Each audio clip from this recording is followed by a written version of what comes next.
ពីមុនស្គាល់ចិត្តអូនតិចទើបភ្លេចគិតដល់ថ្ងៃបែក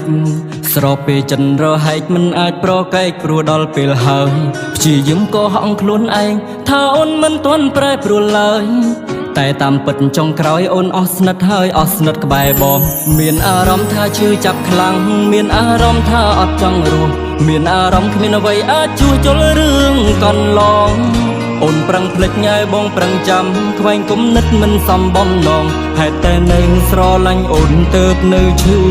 ផ្សាអ្នកណាក៏ដឹងថាយើងពីរនាក់ពីមុនធ្លាប់សង្សារនឹងគ្នាបើសិនបែកពុំងារតើឲ្យបងគិតយ៉ាងណាអ្នកស្គាល់ច្បាស់ជាសួរបងពេលដែលបាត់រូបជីវ៉ាតើបងឆ្លើយយ៉ាងណានឹងសំណួរគេសូម្បីពេលខ្លាំងមិនបានជួបអូនក៏ក្នុងចិត្តបងនៅមិនស្ងប់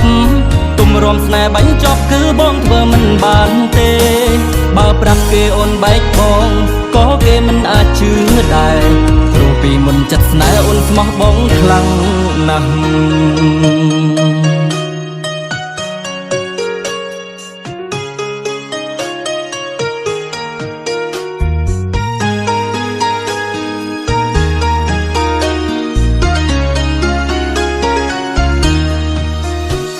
ពីមុនស្គាល់ចិត្តអូនតិចទើបភ្លេចគិតដល់ថ្ងៃបែកស្រពេចិនរហែកមិនអាចប្រកែកព្រោះដល់ពេលហើយព្យាយាមកុហកខ្លួនឯងថាអូនមិនទាន់ប្រែប្រួលឡើយតែតាមពិតចុងក្រោយអូនអស់ស្និទ្ធហើយអស់ស្និទ្ធក្បែរបងមានអារម្មណ៍ថាឈឺចាប់ខ្លាំងមានអារម្មណ៍ថាអត់ចង់រស់មានអារម្មណ៍គ្មានអ្វីអាចជួសជុលរឿងកន្លងអូនប្រឹងភ្លេចញ៉ែបងប្រឹងចាំខ្វែងគំនិតមិនសមបំណងហេតុតែនៅស្រឡាញ់អូនទៅបនៅឈឺផ្សាអ្នកណាក៏ដឹងថាយើងពីរនាក់ពីមុនធ្លាប់សង្សារនឹងគ្នាបើសិនបែកពុំងារតើឲ្យបងគិតយ៉ាងណាអ្នកស្គាល់ច្បាស់ជាសួរបងពេលដែលបាត់រូបជីវ៉ាតើបងឆ្លើយយ៉ាងណានឹងសំណួរគេសូម្បីពេលខ្លាំងមិនបានជួបអូនក៏ក្នុងចិត្តបងនៅមិនស្ងប់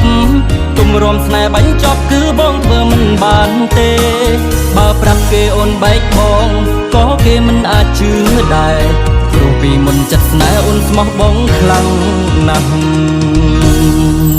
អ្នកណាក៏ដឹងថាយើងពីរនាក់ពីមុនធ្លាប់សង្សារនឹងគ្នា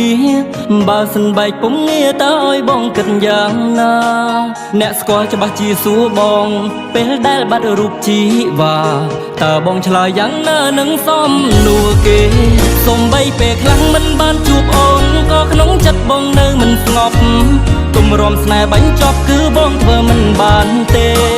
បើប្រាប់គេអូនបែកបងក៏គេមិនអាចជឿដែរព្រោះពីមុនចិត្តស្នេហ៍អូនស្មោះបងខ្លាំងណាស់បើប្រាប់គេអូនបែកបងក៏គេមិនអាចជឿដែរព្រោះពីមុនចិត្តស្នេហ៍អូនស្មោះបងខ្លាំងណាស់